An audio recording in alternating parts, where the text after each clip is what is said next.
김밥이나 많은 주제. 손님들의 수군거림이 멈추는 걸 느꼈습니다. 젊은 여성의 손바닥이 제 뺨에 닿는 순간 시간이 정지된 듯 했습니다.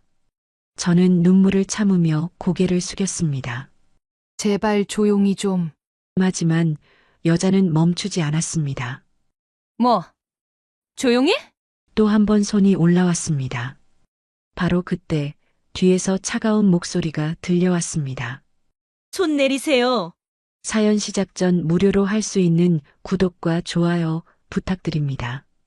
어디에서 듣고 계신지 댓글 남겨주시면 반갑게 인사드릴게요. 이 이야기는 그보다 훨씬 전부터 시작되었습니다. 저는 67 박영숙입니다. 시흥에서 30년간 김밥집을 운영했어요. 새벽 4시 30분. 저는 오늘도 어김없이 눈을 떴어요. 시계 알람이 울리기 10분 전에 저절로 깨는 게 몸에 밴지 벌써 30년이었습니다. 옆자리는 이미 비어 있었어요. 남편 용기는 어제도 술에 취해 소파에서 잠들었겠지요. 저는 조용히 일어나 부엌으로 향했습니다. 찬바람이 목덜미를 스쳤지만 익숙했어요. 이맘때면 항상 이랬으니까요. 가스레인지에 불을 켜고 밥을 안 치며 속으로 중얼거렸습니다. 오늘도 김밥 200개는 만들어야겠다고 말이에요. 김밥집 문을 열기 전 준비 시간은 언제나 제게 가장 소중한 시간이었습니다.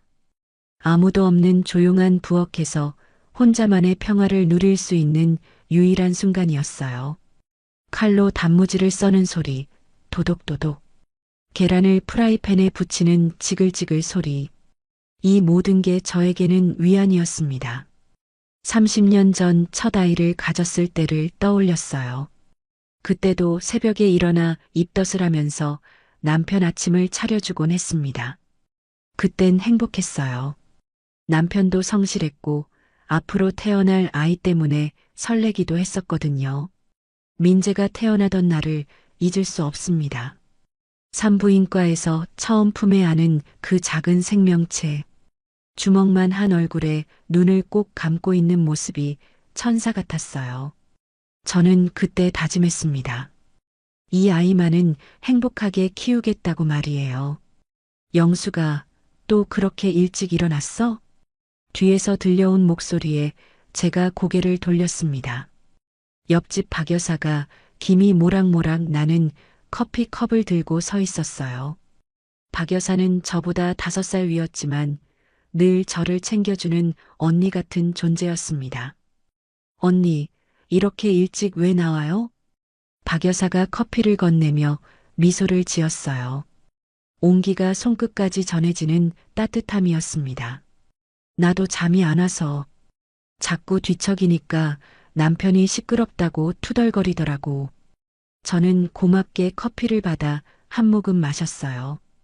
따뜻함이 목구멍으로 넘어가면서 몸이 조금씩 녹았습니다.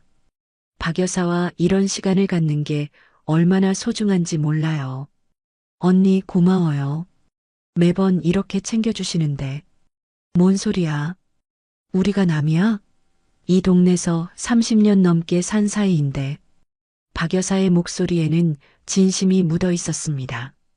저는 잠시 말없이 커피를 마시며 지난 밤을 떠올렸어요. 용기가 또 늦게 들어와 소란을 피웠습니다. 어젯밤에도 용기는 술에 취해서 돌아왔어요. 현관문을 발로 차며 들어서더니 돈이 없다며 저에게 소리를 질렀습니다. 친구들과 약속이 있다면서 당장 돈을 내놓으라고 했어요. 저는 김밥집 매출도 시원찮은데 어디서 그런 돈을 구하겠냐고 말했지만 용기는 듣지도 않고 화를 냈습니다. 그러다가 제 팔을 거칠게 잡아 끌었어요. 멍이 들 정도로 세게 말이에요. 저는 아파서 소리를 낼 뻔했지만 이웃들이 들을까봐 참았습니다. 용기는 결국 현관문을 쾅 닫고 나가버렸고 저는 혼자 남겨진 거실에서 한참을 울었어요. 영수가 또 남편한테 맞았지? 박 여사의 조용한 물음에 제가 깜짝 놀랐습니다. 박 여사는 제 왼쪽 팔목에 난 멍자리를 보고 있었어요. 어젯밤 용기가 저를 잡아 끌며 생긴 자국이었습니다. 아니에요, 언니. 그냥 문에 부딪혀서. 영수가 나한테 거짓말하지 마. 내가 뭘 모를 것 같아? 박 여사의 눈에 안쓰러움이 가득했습니다.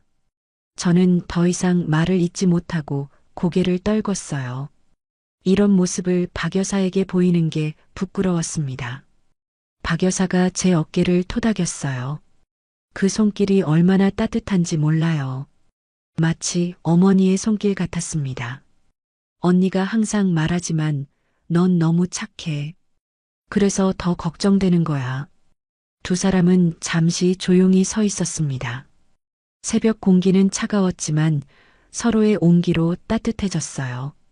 저는 박 여사가 있어서 얼마나 든든한지 모른다고 생각했습니다.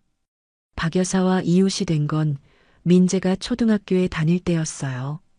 그때도 용기가 술 문제로 집에서 소란을 피우곤 했는데 박 여사가 항상 저를 위로해 주셨습니다.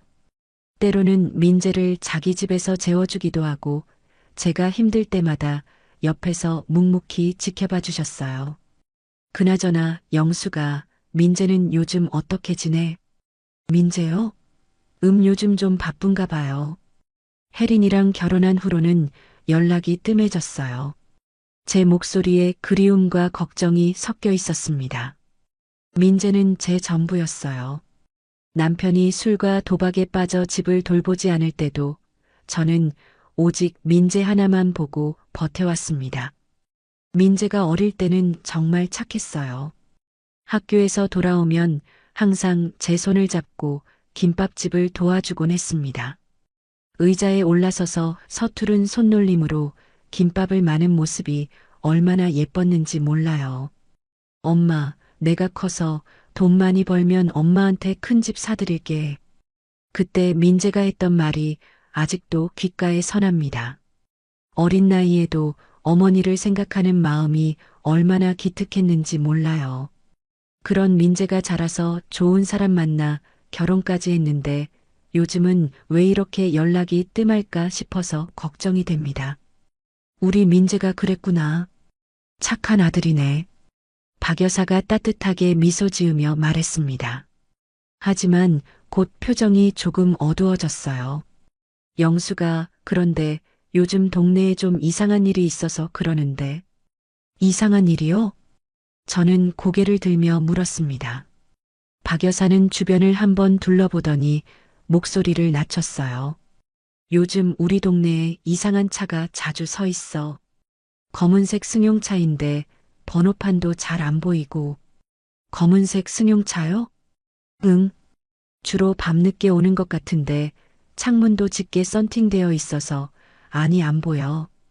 근데 가끔 누군가 차에서 내려서 이 골목을 돌아다니는 것 같더라고. 박 여사의 말에 제 가슴이 뜀박질했습니다. 왠지 불안한 예감이 들었어요. 요즘 용기가 이상하게 행동하는 것과 관련이 있는 건 아닐까 싶었습니다. 아마 이사 오는 사람이 집을 알아보는 거 아닐까요? 그럴 수도 있지만 뭔가 느낌이 좀 이상해. 영수가 혹시라도 조심해야 할 것 같아. 박 여사의 걱정스러운 표정을 보니 저도 덩달아 불안해졌습니다. 하지만 뭘 조심해야 할지 막막했어요. 언니, 그런 차 또 보면 바로 알려주세요. 그래, 당연히 그럴게. 혹시 모르니까 너도 밤늦게 혼자 다니지 마. 박 여사의 당부가 마음에 무겁게 남았습니다. 저는 커피를 다 마시고 컵을 박 여사에게 돌려줬어요. 언니 고마워요. 이제 김밥 만들러 가야겠어요. 그래, 오늘도 힘내. 내가 항상 응원하고 있으니까 알지? 박 여사의 말에 제 마음이 따뜻해졌습니다. 이 힘든 세상에서 박 여사 같은 사람이 있어서 얼마나 다행인지 몰라요. 저는 김밥집으로 돌아가 본격적인 하루 준비를 시작했습니다. 밥을 김밥용으로 간을 맞추고 각종 재료들을 썰어서 준비했어요. 단무지, 당근, 시금치, 우엉, 계란 지단까지. 손에 익은 동작들이었습니다. 김밥을 만들면서 계속 박 여사의 말이 머릿속을 맴돌았어요. 검은색 승용차라니 뭔가 불길한 느낌이 들었습니다. 혹시 용기가 빚을 지거나 문제를 일으킨 건 아닐까 하는 생각도 들었어요. 오전 6시가 되자 저는 김밥집 문을 열었습니다. 간판을 켜고 의자들을 정리하며 하루를 시작했어요. 첫 손님이 오기까지는 보통 30분 정도 걸렸습니다. 그동안 저는 계속 김밥을 말았어요. 김을 펼치고 밥을 얇게 깔고 재료를 올린 다음 돌돌 말아서 썰어내는 것. 30년 넘게 해온 일이지만 여전히 정성을 다했습니다. 첫 손님이 들어왔습니다. 동네에서 택배 일을 하는 김 기사였어요. 매일 아침 김밥 2줄과 커피를 사가는 단골 손님이었습니다. 어서 오세요, 김 기사님.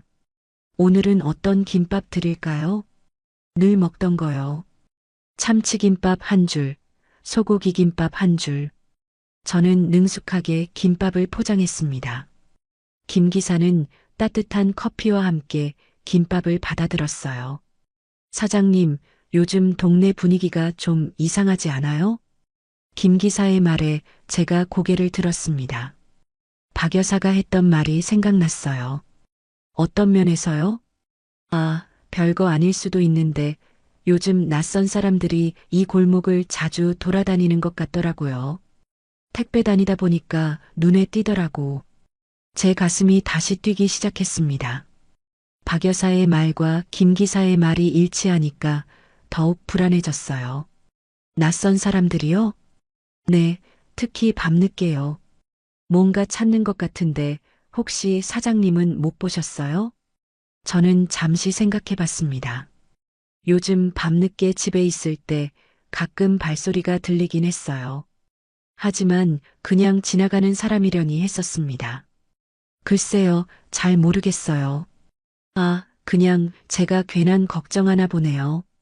그럼 잘 다녀오겠습니다. 김 기사가 나간 후 저는 혼자 생각에 잠겼습니다. 박 여사의 말과 김 기사의 말이 겹치니까 뭔가 심상치 않다는 느낌이 들었어요. 오전 시간이 흘러가면서 손님들이 하나둘 들어왔습니다. 출근길에 간단히 아침을 사가는 직장인들, 시장 보러 나온 동네 아주머니들. 저는 이들과 인사를 나누며 평범한 하루를 보냈어요. 점심시간이 가까워질 무렵 저는 문득 민재 생각이 났습니다. 요즘 연락이 뜸한 게 걱정되었어요. 혜린이와 결혼해서 행복할 거라 생각했는데 왜인지 불안한 마음이 들었습니다. 민재가 대학생일 때까지만 해도 자주 연락했었어요. 학교 다니느라 바빠도 일주일에 한 번은 꼭 안부 전화를 했었거든요. 그런데 결혼한 후로는 연락이 점점 뜸해졌습니다. 처음에는 신혼이라 바쁘겠거니 했는데 이제 결혼한 지도 1년이 넘었는데 여전히 연락이 적어서 걱정이 됐어요. 혹시 제가 너무 간섭하는 건 아닐까 싶어서 먼저 연락하기도 어려웠습니다. 그때 휴대폰이 울렸습니다. 화면에 민재라는 이름이 떴어요. 저는 기뻐하며 전화를 받았습니다. 여보세요, 민재야? 엄마 안녕하세요. 전화 너머 민재의 목소리가 평소보다 무거웠습니다. 저는 뭔가 이상하다고 느꼈어요. 왜 그래? 목소리가 좀 이상한데. 아니에요, 엄마. 그냥 좀 피곤해서요. 민재의 대답이 시원하지 않았습니다. 분명히 뭔가 숨기는 게 있다는 느낌이 들었어요. 혜린이는 잘 지내지? 요즘 너희 둘 소식이 궁금했어. 전화 너머가 잠시 조용해졌습니다. 저는 민재가 뭔가 말하려다가 멈춘 것 같다고 느꼈어요. 엄마, 저 곧 한번 찾아뵐게요. 할 말이 있어서요. 할 말이? 뭔데? 그냥 만나서 얘기해요. 전화로는 좀 그래서요. 민재의 말에 저는 더욱 불안해졌습니다. 뭔가 중대한 일이 생긴 것 같았어요. 설마 혜린이와 사이가 안 좋아진 건 아닐까 하는 생각도 들었습니다. 민재야, 혹시 무슨 일 있는 거야? 엄마한테 말해봐. 아니에요, 엄마. 걱정하지 마세요. 그럼 나중에 전화 드릴게요. 민재는 서둘러 전화를 끊어버렸습니다. 저는 휴대폰을 내려다보며 가슴이 답답했어요. 아들의 목소리에서 뭔가 심각한 기운이 느껴졌습니다. 하루 종일 민재 생각에 마음이 무거웠어요. 혹시 제가 뭔가 잘못한 건 아닐까? 아니면 정말로 무슨 문제가 생긴 건 아닐까 하는 걱정이 끊이지 않았습니다.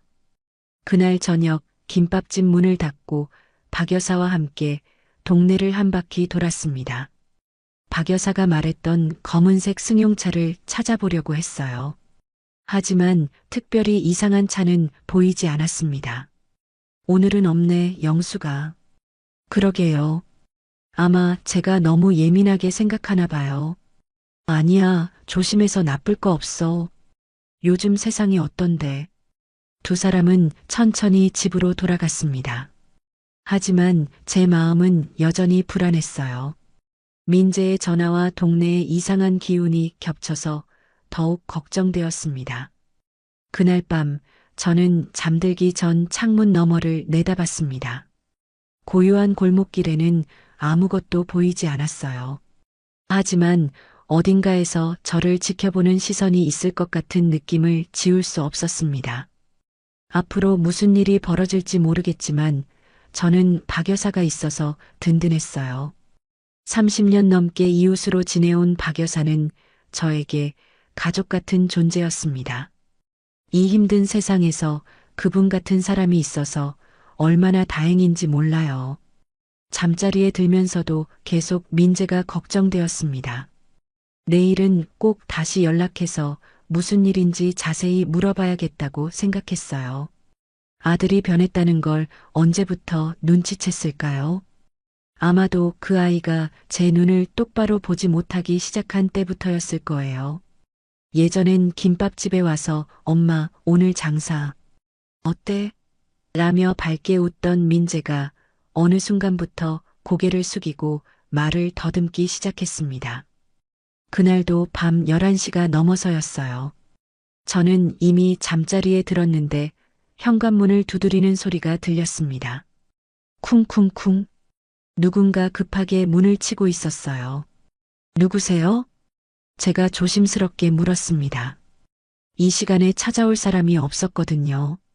엄마, 저예요. 민재예요. 아들의 목소리였어요. 하지만 평소와 달리 떨리고 있었습니다. 저는 서둘러 문을 열었어요. 민재가 문 앞에 서 있었는데 얼굴이 상기되어 있었습니다. 술 냄새가 코끝을 찔렀어요. 옷도 구겨져 있고 머리도 헝클어져 있었습니다. 민재야, 이 시간에 웬일이야? 들어와. 저는 민재를 집 안으로 들였습니다. 하지만 민재는 거실 한가운데 서서 어색해했어요. 엄마 죄송해요. 민재가 고개를 숙이며 말했습니다. 저는 뭔가 심상치 않다는 걸 느꼈어요. 왜 갑자기 미안하다고 그래? 무슨 일이야? 엄마, 저 돈이 좀 필요해요. 민재의 말에 제 가슴이 철렁했습니다. 밤늦게 찾아와서 돈을 달라니. 이런 적은 처음이었어요. 돈이 얼마나 필요한데? 200만 원이요. 급하게 필요해서 200만 원이라니. 저에게는 큰 돈이었어요. 김밥집 한 달 매출 정도 되는 금액이었거든요. 200만 원이 뭐에 필요한데? 혜린이가 알아? 제가 묻자 민재가 더욱 고개를 숙였습니다. 혜린이는 모르는 일인 것 같았어요. 그냥 친구한테 빌려준 돈이 있는데 갑자기 돌려달라고 해서요. 민재의 대답이 어딘가 어색했습니다. 뭔가 숨기고 있다는 느낌이 들었어요. 저는 민재를 소파에 앉혔습니다. 그리고 따뜻한 물을 한 잔 가져다 줬어요.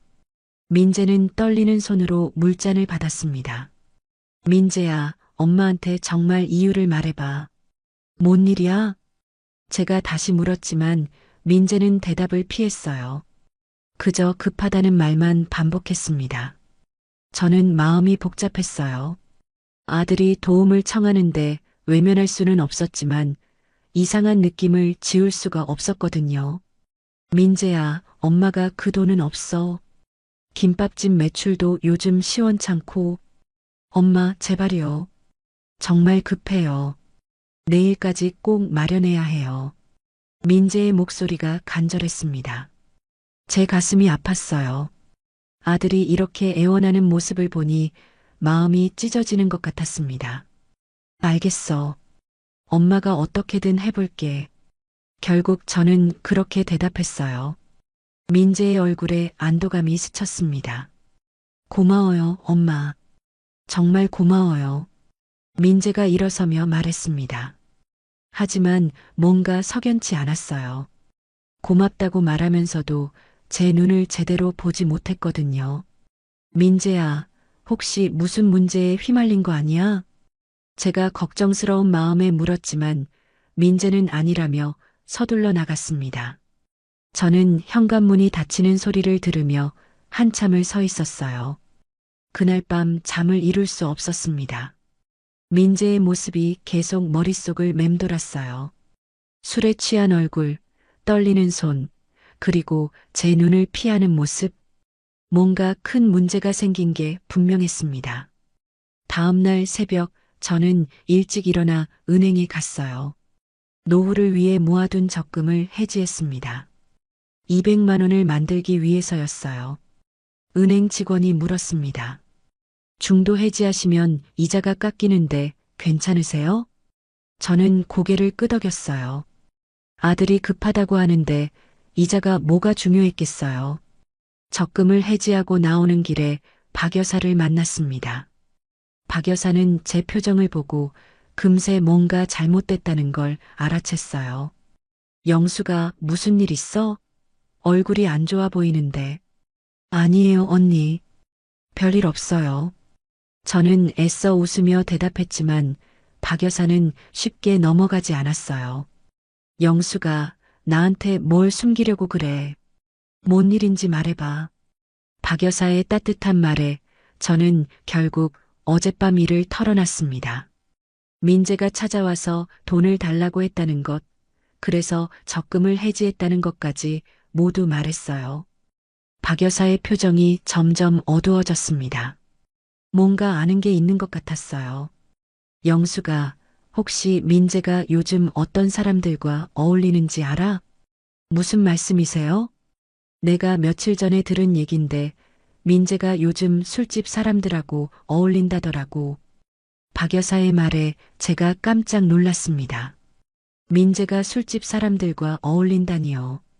어디서 들으신 얘기예요? 우리 동네 슈퍼 사장님이 그러시더라고. 민재를 시내 술집에서 봤는데 좀 험해 보이는 사람들과 함께 있었다고. 박 여사의 말에 제 가슴이 뛰기 시작했습니다. 설마 민재가 안 좋은 일에 휘말린 건 아닐까요? 언니, 그게 정말이에요? 내가 거짓말을 왜 해? 영수가 좀 위험할 것 같아. 조심해야 할 것 같은데. 박 여사의 걱정스러운 표정을 보니 저도 불안해졌습니다. 어젯밤 민재의 이상한 모습과 박 여사의 말이 연결되면서 더욱 걱정이 됐어요. 그럼 제가 어떻게 해야 하죠? 일단 민재한테 직접 물어봐. 뭘 하고 다니는지, 누구와 어울리는지 확실히 알아야 해. 박 여사의 조언에 저는 고개를 끄덕였어요. 하지만 민재가 솔직하게 말해줄지 의문이었습니다. 김밥집으로 돌아와서 하루 종일 민재 걱정만 했어요. 손님들이 와서 김밥을 주문해도 제대로 집중할 수가 없었습니다. 점심시간이 지나고 민재에게 전화를 걸었어요. 하지만 받지 않았습니다. 몇 번 더 걸어봤지만 계속 꺼져 있었어요. 저녁 무렵에야 민재가 김밥집으로 왔습니다. 얼굴이 어젯밤보다 더 안 좋아 보였어요. 엄마, 돈 준비됐어요? 민재가 들어오자마자 한 말이었습니다. 안부 인사도 없이 돈 얘기부터 하는 게 서운했어요. 여기 있어. 그런데 민재야. 저는 돈 봉투를 건네며 말을 꺼내려 했습니다. 하지만 민재가 말을 막았어요. 고마워요, 엄마. 급해서 가봐야 해요. 잠깐, 민재야. 엄마가 할 말이 있어. 나중에 들을게요. 정말 급해서. 민재는 돈 봉투를 받자마자 서둘러 나가려 했습니다. 저는 급하게 민재의 팔을 잡았어요. 민재야, 너 요즘 어떤 사람들과 어울려? 제가 물었지만 민재는 대답을 피했습니다. 그리고 제 손을 뿌리치며 나가버렸어요. 저는 혼자 김밥집에 남겨졌습니다. 가슴이 답답하고 머리가 아팠어요. 분명히 민재에게 무슨 문제가 생긴 게 맞았습니다. 그날 밤 박 여사가 김밥집으로 찾아왔어요. 제 상황을 걱정해서 온 것 같았습니다. 영수가 민재 왔다 갔어? 네, 왔다 갔어요. 돈만 받고 서둘러 나가더라고요. 뭐라고 하던? 아무 말도 안 하고 그냥 가버렸어요. 제가 뭘 물어봐도 대답을 안 하고 제 목소리가 떨렸습니다. 박 여사가 제 어깨를 토닥여줬어요. 영수가 너무 걱정하지 마. 아직 확실한 건 아니잖아. 하지만 박 여사의 위로도 제 불안감을 덜어주지는 못했어요. 뭔가 큰일이 일어날 것 같은 예감이 계속 들었거든요. 그때 박 여사가 갑자기 밖을 내다봤습니다. 골목 어귀에 검은색 승용차가 서 있었어요. 영수가 저거 봐. 내가 말했던 그 차야. 저도 밖을 내다봤습니다. 정말로 검은색 승용차가 멈춰 있었어요. 창문이 짙게 썬팅되어 있어서 안이 보이지 않았습니다. 저 차가 뭐라는 거예요? 모르겠어. 근데 좀 이상해. 왜 저기 서 있을까? 두 사람은 조용히 차를 지켜봤습니다. 10분 정도 지나자 차가 천천히 사라졌어요. 영수가 혹시 저 차가 민재와 관련이 있는 건 아닐까? 박 여사의 말에 제 가슴이 덜컥했습니다. 민재가 돈을 달라고 한 것과 저 차가 나타난 게 우연일까요? 설마 그럴까요? 모르지. 하지만 조심해야 할 것 같아. 뭔가 이상한 냄새가 나. 박 여사와 함께 집으로 돌아가는 길에 계속 주변을 살폈어요. 혹시 또 이상한 차가 있나 확인하려고 했습니다. 집에 도착해서도 잠이 오지 않았어요. 민재가 어떤 일에 휘말린 건지, 제가 준 돈으로 무엇을 하려는 건지 궁금했습니다. 새벽 2시쯤 되어서야 잠들었는데 3시간 후 또 눈이 떴어요. 악몽을 꾼 것 같았지만 내용은 기억나지 않았습니다. 다음 날 아침 김밥집 준비를 하면서도 계속 민재 생각뿐이었어요. 혜린이에게 전화해서 물어볼까도 생각했지만 괜히 며느리를 걱정시킬 것 같아서 망설여졌습니다. 점심시간에 단골 아주머니가 오셔서 말씀하셨어요. 사장님, 어젯밤에 이 골목에 이상한 차가 서 있던데 뭐였어요? 아주머니의 말에 저는 깜짝 놀랐습니다. 다른 사람들도 그 차를 봤다는 얘기였어요. 저도 잘 모르겠어요. 뭔 차였을까요? 검은색 승용차였는데 1시간 넘게 서 있더라고요. 좀 무서웠어요. 아주머니의 말을 들으니 더욱 불안해졌습니다. 분명히 뭔가 이상한 일이 일어나고 있었어요. 그날 오후에 민재가 또 전화를 했습니다. 이번에는 목소리가 더욱 다급했어요. 엄마, 저 또 돈이 필요해요. 또 돈이? 어제 준 돈은 뭐 했어? 그건 다른 데 써야 해서요. 이번엔 100만 원만이요. 민재의 말에 제가 화가 났습니다. 어제 노후 자금을 털어줬는데 또 돈을 달라니요. 민재야, 엄마가 그 돈은 없어. 어제 적금까지 깨서 줬는데. 엄마, 제발요. 정말 급해요. 큰일 나요. 민재의 목소리에 절박함이 묻어 있었습니다. 뭔가 위험한 상황에 처한 것 같았어요. 민재야, 도대체 무슨 일이야? 엄마한테 말해봐. 말로는 설명하기 어려워요. 일단 돈부터 마련해 주시면. 안 돼. 엄마도 살아야 해. 너 지금 뭔 짓을 하고 다니는 거야? 제가 소리를 지르자 민재가 잠시 조용해졌습니다. 그리고 한숨을 크게 쉬더니 말했어요. 엄마, 죄송해요. 제가 잘못했어요. 뭘 잘못했는데? 그냥 모든 걸 잘못했어요. 엄마한테 이런 부담을 드려서.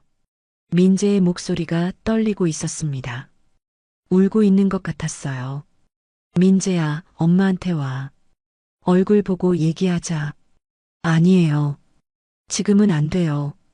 나중에 다시 연락드릴게요. 민재는 또 서둘러 전화를 끊어버렸습니다. 저는 휴대폰을 꽉 쥐고 한참을 서 있었어요. 그날 저녁 박 여사에게 모든 상황을 얘기했습니다. 민재가 또 돈을 달라고 했다는 것, 목소리가 이상했다는 것까지 다 말했어요. 박 여사가 심각한 표정으로 말했습니다. 영수가, 이건 정말 심각한 것 같아. 민재가 분명히 뭔가에 휘말린 거야. 그럼 제가 어떻게 해야 하죠? 일단 혜린이한테 연락해봐. 며느리도 알아야 할 것 같은데. 박 여사의 조언에 저는 고개를 끄덕였어요. 이제는 혼자서 감당하기 어려운 상황이 된 것 같았습니다. 밤늦게 집으로 돌아가는 길에 또 그 검은색 승용차를 봤어요. 이번엔 더 가까이 있었습니다. 마치 저를 지켜보고 있는 것 같았어요. 제 가슴이 두근거렸습니다. 분명히 민재와 관련된 일이었어요. 그리고 상황이 점점 나빠지고 있다는 걸 느낄 수 있었습니다. 민재가 사흘째 연락이 없었습니다. 제가 아무리 전화를 걸어도 받지 않았어요. 문자도 보냈지만 답장이 오지 않았습니다. 불안함이 점점 커져갔어요. 그래서 결심했습니다. 직접 민재네 집에 가보기로 말이에요. 혜린이가 있을 테니까 뭔가 알 수 있을 거라고 생각했습니다. 민재네 아파트까지 가는 길에 가슴이 두근거렸어요. 혹시 무슨 일이 벌어진 건 아닐까 하는 걱정 때문이었습니다. 엘리베이터를 타고 올라가면서도 계속 안 좋은 상상만 들었어요. 현관문 앞에 서서 초인종을 눌렀습니다. 한참을 기다려도 아무 대답이 없었어요. 다시 한번 눌러봤지만 여전히 조용했습니다. 혹시 모르니까 문고리를 돌려봤어요. 그런데 놀랍게도 문이 열렸습니다. 잠겨있지 않았던 거예요. 혜린아? 민재야? 엄마 왔어. 제가 조심스럽게 안으로 들어가며 불렀지만 대답이 없었습니다. 집안이 너무 조용했어요. 거실을 둘러보니 뭔가 이상했습니다. 평소 깔끔했던 집이 어수선해 보였어요. 소파에 옷들이 막 던져져 있고 테이블 위에는 빈 술병들이 놓여 있었습니다. 부엌으로 가보니 설거지도 안 된 그릇들이 쌓여 있었어요. 혜린이 같으면 이런 상태로 집을 두지 않았을 텐데요. 분명히 뭔가 문제가 생긴 것 같았습니다. 민재 방으로 들어가 봤어요. 침대는 며칠 동안 정리하지 않은 것 같았고 옷장 문도 열려 있었습니다. 마치 급하게 뭔가를 찾은 것 같은 흔적들이 보였어요. 그때 침대 옆 바닥에서 뭔가 하얀 종이를 발견했습니다. 떨어진 명함인 것 같았어요. 저는 그것을 주워서 자세히 봤습니다. 명함에는 미라클 파이낸스 대표 송미란이라고 적혀 있었어요. 그 밑에는 휴대폰 번호와 함께 신속한 대출, 비밀 보장이라는 문구가 있었습니다. 제 손이 떨리기 시작했어요. 설마 민재가 사채업체에서 돈을 빌린 건 아닐까요? 그래서 제게 돈을 달라고 한 거였을까요? 급하게 집을 나와서 박 여사에게 연락했습니다. 혼자서는 이 상황을 감당할 수 없을 것 같았어요. 언니, 지금 시간 있으세요? 급한 일이 있어서요. 무슨 일이야? 목소리가 떨리는데. 민재 집에 갔다가 이상한 명함을 발견했어요. 같이 좀 봐주세요. 박 여사는 바로 나와주겠다고 했어요. 제가 집까지 가서 명함을 보여드렸습니다. 박 여사가 명함을 보는 순간 얼굴이 하얗게 변했어요. 뭔가 아는 게 있는 것 같았습니다. 영수가, 이거 어디서 났어? 민재 방 바닥에 떨어져 있었어요. 왜요? 아는 사람이에요? 박 여사가 심각한 표정으로 고개를 저었습니다. 그리고 조용히 말했어요. 영수가 이 여자 사채판에서 제일 무서운 여자야. 조심해야 해. 제 가슴이 철렁했습니다. 박 여사가 이렇게 심각하게 말하는 걸 본 적이 없었거든요. 무슨 말씀이세요? 송미란. 이 동네에서 모르는 사람이 없어. 돈 빌려주고 못 갚으면 정말 무서운 짓을 해. 박 여사의 설명을 들으니 더욱 무서워졌어요. 민재가 그런 위험한 사람과 엮인 거였나요? 어떻게 그렇게 자세히 아세요? 몇 년 전에 우리 동네 김씨네 둘째 아들이 이 여자한테 돈 빌렸다가 큰일 났었거든. 집까지 찾아와서 난리를 쳤어. 박 여사가 말을 계속했어요. 송미란이라는 여자가 얼마나 악독한 방법으로 돈을 받아내는지 자세히 설명해 줬습니다. 이자가 엄청나게 비싸고 못 갚으면 가족들까지 괴롭혀. 그때 김씨 집 아들도 결국 야반도주했어. 제 머리가 복잡해졌어요. 민재가 정말로 그런 사람에게 돈을 빌렸다면 제가 준 돈도 그 이자를 갚는데 쓴 건지도 모르겠어요. 그럼 민재가 위험한 상황에 처한 건가요? 그럴 가능성이 높아. 영수가 이건 혼자 해결할 문제가 아니야. 박 여사의 말에 저는 막막했어요. 어떻게 해야 할지 모르겠었거든요. 그날 저녁 저는 혜린이에게 전화를 걸었습니다. 더 이상 숨길 수가 없었어요. 며느리도 상황을 알아야 한다고 생각했습니다. 어머님, 안녕하세요. 혜린이의 목소리가 평소보다 차가웠어요. 뭔가 저에게 서운한 게 있는 것 같았습니다. 혜린아, 민재는 어디 있니? 사흘째 연락이 안 돼서. 민재 씨는 지금 집에 없어요. 며칠 전부터 나가서 안 들어와요. 혜린이의 대답에 제 마음이 더욱 무거워졌어요. 역시 뭔가 문제가 생긴 게 맞았습니다.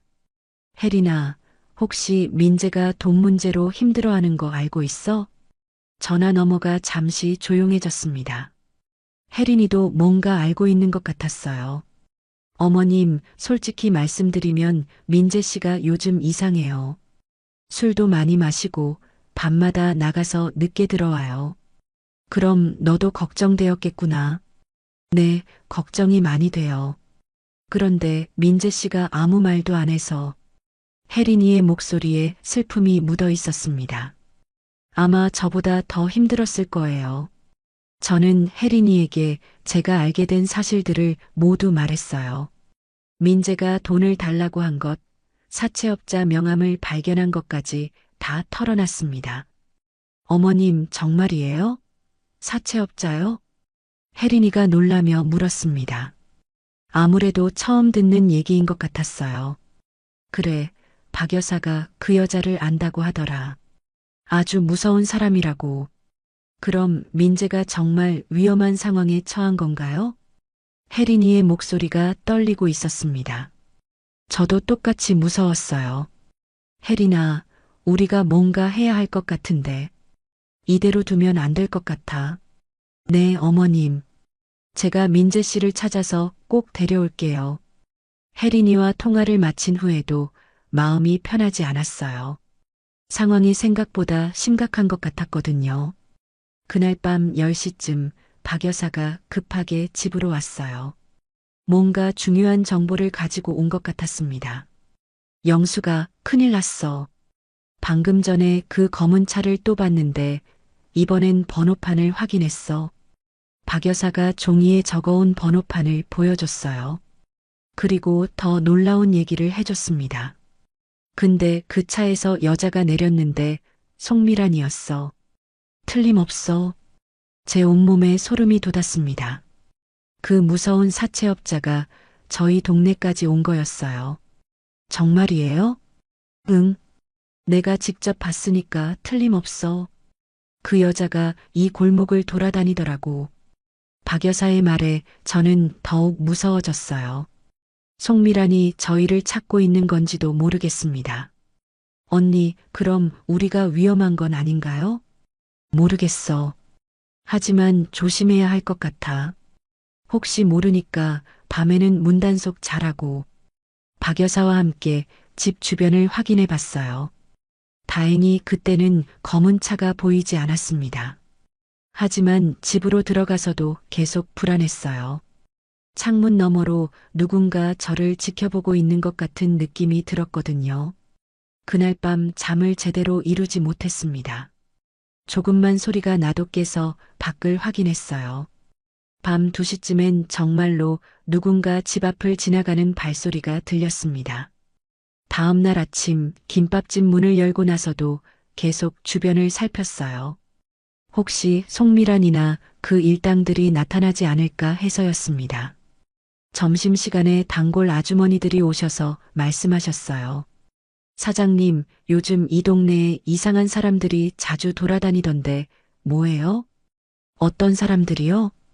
여자 한 명이랑 남자 몇 명인데 뭔가 찾는 것 같더라고요. 집집마다 돌아다니면서 뭔가 물어보고. 아주머니의 말에 제 가슴이 덜컥했습니다. 분명히 송미란 일당이었을 거예요. 혹시 뭘 물어봤는지 들으셨어요? 김민재 씨 아는지 물어보더라고요. 그리고 김민재 어머니가 어디 사는지도. 제 이름까지 거론했다는 말에 온몸이 떨렸어요. 이제 저를 찾고 있다는 게 확실해졌습니다. 사장님, 혹시 무슨 일 있으세요? 얼굴이 안 좋아 보이는데. 아주머니가 걱정스럽게 물어보셨지만 저는 괜찮다며 대답할 수밖에 없었어요. 오후에 박 여사와 만나서 상황을 상의했습니다. 이제 정말로 위험한 지경에 이른 것 같았어요. 영수가, 이것 봐. 내가 인터넷으로 찾아봤는데. 박 여사가 휴대폰을 보여줬어요.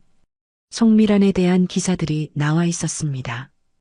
기사를 읽어보니 송미란은 정말로 악명 높은 사채업자였어요. 불법 추심으로 여러 번 신고를 당했지만 교묘하게 빠져나갔다고 나와 있었습니다.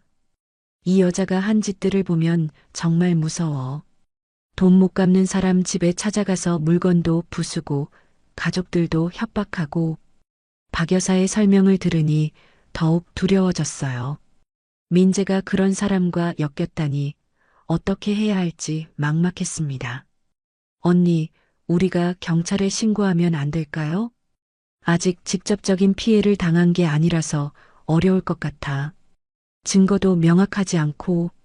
박 여사의 말이 맞았어요.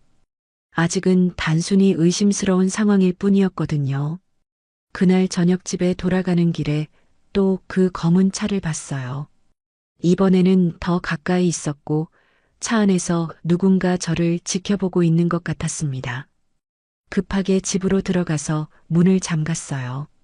그리고 박 여사에게 전화했습니다. 언니, 방금 또 그 차를 봤어요. 이번엔 정말 가까이 있었어요. 정말? 그럼 정말 위험한 것 같은데. 영수가 오늘 밤은 내 집에서 자지 그래. 박 여사의 제안이 고마웠지만 제가 피한다고 해서 문제가 해결되는 건 아니었어요. 괜찮아요, 언니. 그냥 문단속 잘하고 있을게요.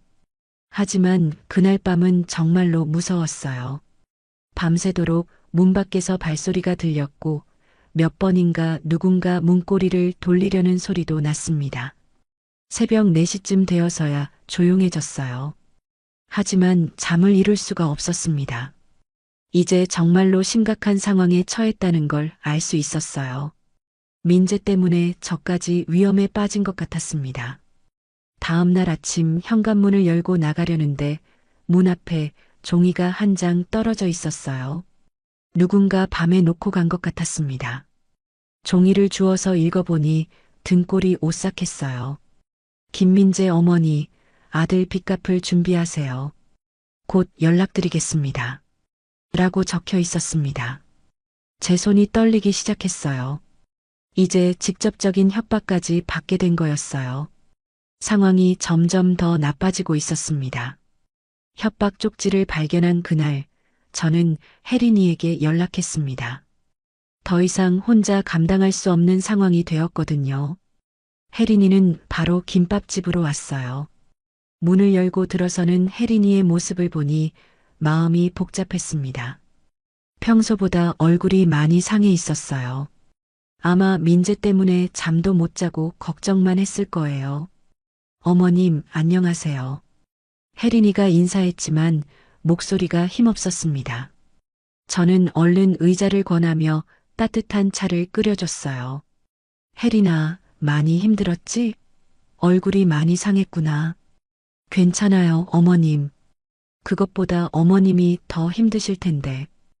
혜린이는 여전히 저를 먼저 걱정해줬어요. 이런 상황에서도 시어머니를 챙기는 마음을 잃지 않는 게 고마웠습니다. 저는 혜린이에게 어젯밤에 받은 협박 쪽지를 보여줬어요. 혜린이가 종이를 읽는 순간 얼굴이 굳어졌습니다. 어머님, 이건 언제 받으신 거예요? 오늘 새벽에 현관문 앞에 떨어져 있었어. 밤에 누군가 놓고 간 것 같아. 혜린이의 표정이 점점 심각해졌어요. 뭔가 생각하고 있는 것 같았습니다. 어머님, 혹시 민재한테 돈을 빌려주신 적이 있나요? 최근에 말이에요. 제가 며칠 전 일을 모두 털어놨습니다. 민재가 찾아와서 200만 원을 달라고 했던 것, 적금을 깨서 줬던 것까지 다 말했어요. 혜린이가 깊은 한숨을 쉬었습니다. 뭔가 더 심각한 상황을 알고 있는 것 같았어요. 어머님, 사실 민재 씨가 요즘 이상했어요. 밤마다 나가서 늦게 들어오고 전화도 자주 받더라고요. 누구와 전화했는데? 모르겠어요. 제가 물어봐도 대답을 안 하고 그런데 전화할 때마다 표정이 안 좋았어요. 혜린이의 말을 들으니 민재가 정말로 큰 문제에 빠진 게 분명했습니다.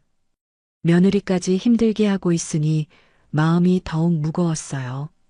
그때 혜린이의 휴대폰에 메시지가 왔습니다. 혜린이가 확인하려다가 갑자기 얼굴이 하얗게 변했어요. 어머님, 이거 봐보세요. 혜린이가 휴대폰을 저에게 보여줬습니다. 화면에는 이상한 번호로 온 문자가 있었어요. 민재 엄마 오늘도 안 나오면 집 찾아간다. 돈 준비해라. 제 온몸이 떨리기 시작했습니다. 사채업자들이 혜린이한테까지 연락한 거였어요. 이 번호로 언제부터 연락이 왔어? 이번이 처음이에요. 근데 어떻게 제 번호를 알았을까요? 혜린이도 당황한 것 같았어요. 저희는 서로 바라보며 말문이 막혔습니다. 혜린아, 이제 정말 위험한 것 같아. 너한테까지 피해가 가면 어떡하니? 어머님 괜찮아요. 저는 상관없어요. 그것보다 어머님이 걱정돼요. 혜린이의 말에 눈물이 날 것 같았어요. 이런 상황에서도 저를 걱정해주다니 정말로 고마운 며느리였습니다. 혜린이가 김밥집 안을 둘러보더니 말했어요. 어머님, 혹시 여기서 뭔가 이상한 건 없었나요? 낯선 사람이 왔다거나. 글쎄, 특별히 이상한 건 없었는데, 그런데 며칠 전에 외상장부를 정리하다가 저는 문득 생각난 게 있었어요. 며칠 전 외상장부를 정리하면서 이상한 봉투를 발견했던 일 말이에요. 계산대 서랍 안쪽에 숨겨져 있던 작은 봉투였습니다. 그 안에는 누군가에게 돈을 준 영수증 같은 게 들어 있었어요. 혜린아, 잠시만. 뭔가 보여줄 게 있어. 저는 서랍을 열어서 그 봉투를 꺼냈습니다. 혜린이와 함께 내용물을 확인해 봤어요. 봉투 안에는 손글씨로 쓰인 메모들이 들어 있었습니다. 송미란 10만 원, 송미란 15만 원 이런 식으로 적혀 있었어요. 날짜도 함께 적혀 있었는데 최근 몇 주간의 것들이었습니다. 어머님, 이건 뭐예요? 혜린이가 놀라며 물었습니다. 저도 처음 보는 거라서 어리둥절했어요. 나도 모르겠어. 누가 언제 여기 숨겨둔 건지. 그런데 메모들을 자세히 보니 민재 글씨 같았어요. 어릴 때부터 봐온 글씨체라서 금세 알 수 있었습니다. 혜린아, 이거 민재가 쓴 것 같아. 글씨체가. 혜린이도 메모를 자세히 봤어요. 그리고 고개를 끄덕였습니다. 맞는 것 같아요, 어머님. 그럼 민재 씨가 이미 송미란한테 돈을 준 적이 있다는 얘기네요. 메모에 적힌 금액들을 다 합쳐보니 100만 원이 넘었어요. 언제 이런 돈을 어디서 구해서 줬을까요? 그럼 민재가 이미 사채업자한테 이자를 갚고 있었던 거구나. 그런 것 같아요. 그런데 어머님 몰래 여기 숨겨뒀네요. 혜린이의 말을 듣고 나니 더욱 속상했어요. 아들이 이런 큰 문제를 혼자 끙끙 앓고 있었다니요. 그럼 제가 준 200만 원도 그 이자를 갚는 데 쓴 거겠네요. 아마 그럴 거예요, 어머님. 저희는 한참 동안 말없이 메모들을 바라봤어요. 민재가 얼마나 힘들었을지 상상만 해도 가슴이 아팠습니다.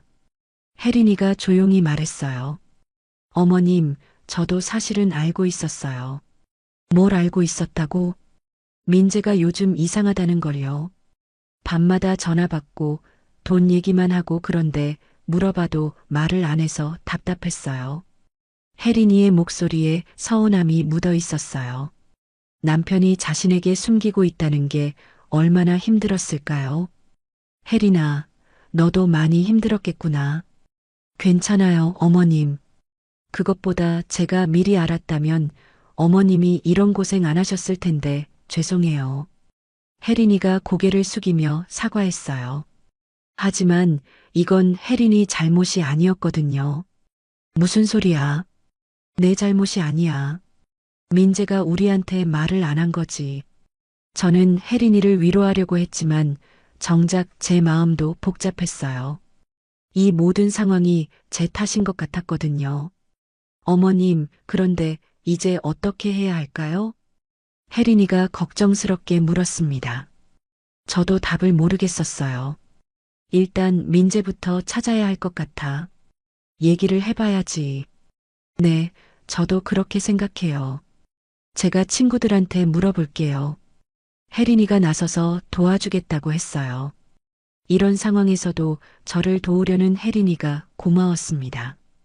그때 김밥집 문이 열리며 박 여사가 들어오셨어요. 급한 표정이었습니다.